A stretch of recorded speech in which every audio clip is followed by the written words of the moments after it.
मध्य आणि पश्चिम रेल्वेच्या हद्दीतील अनधिकृत फलक हटवण्यास सुरुवात, पालिकेचीच रेल्वेला नोटीस।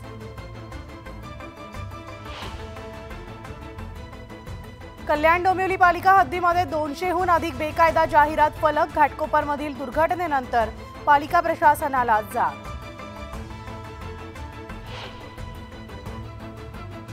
बुलढाणा जिल्ह्यातील अनधिकृत होर्डिंग्सच्या विरोधात आझाद हिंद शेतकरी संघटनांची तक्रार, तर होर्डिंग्स तात्काळ काढा अन्यथा आंदोलन करण्याचा इशारा।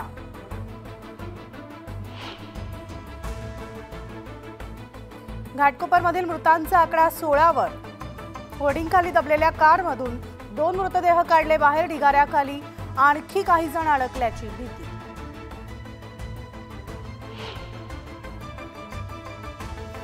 नाशिकच्या पाण्यावर गुजरातचा डोळा, जयंत पाटलांचा आरोप, तर आपण जागृत राहिलं पाहिजे, जयंत पाटलांचं आवाहन।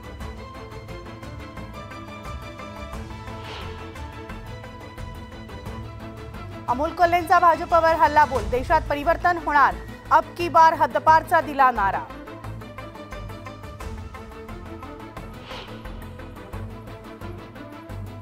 समाज माध्यमांवर आक्षेपार्ह पोस्ट केल्यानं बीडमधील नांदूरघाट गावात 2 गटांमध्ये तुफान राडा, 3 जण जखमी, गावात तणावाचं वातावरण।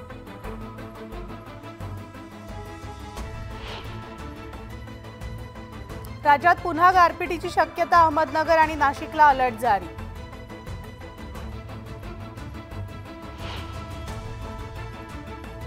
मोसमी पाऊस 31 मे रोजी केरळमध्ये दाखल होण्याचा अंदाज, हवामान विभागानं दिली माहिती।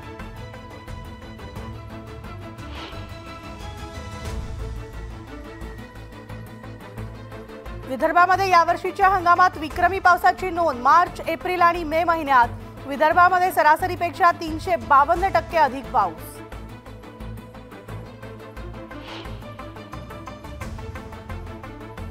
एल निनोच्या परिणामामुळे उष्णतेच्या लाटा अधिक तीव्र आणि असह्य, एप्रिल महिना ठरला सर्वाधिक तापदायक।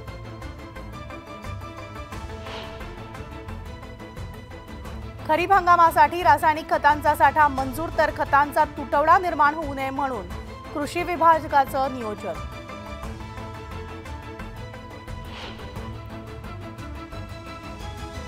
बुलढाण्यासह पंचक्रोशीतील गावांना पाणी पुरवठा करणाऱ्या येळगाव धरणात केवळ 15% जलसाठा शिल्लक, जून अखेर पुरेल इतकाच जलसाठा असल्यानं पाणी टंचाईचं संकट।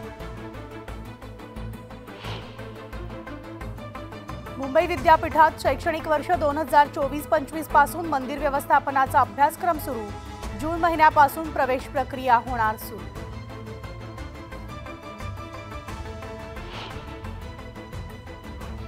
पिंपरी चिंचवडकरांवर पाणी टंचाईची टांगती तलवार, पवना धरणात केवळ 28.93% जलसाठा शिल्लक।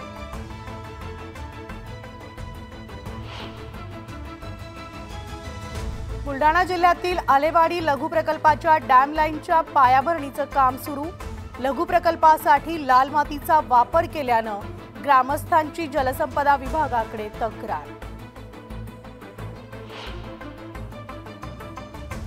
चोपडा तालुक्यात गुरांच्या चाऱ्यासाठी शेतकऱ्यांची धडपड, ज्वारी, बाजरी, मक्याचा कडबा घेऊन त्याची बारीक कुट्टी करण्यात शेतकरी गुंग।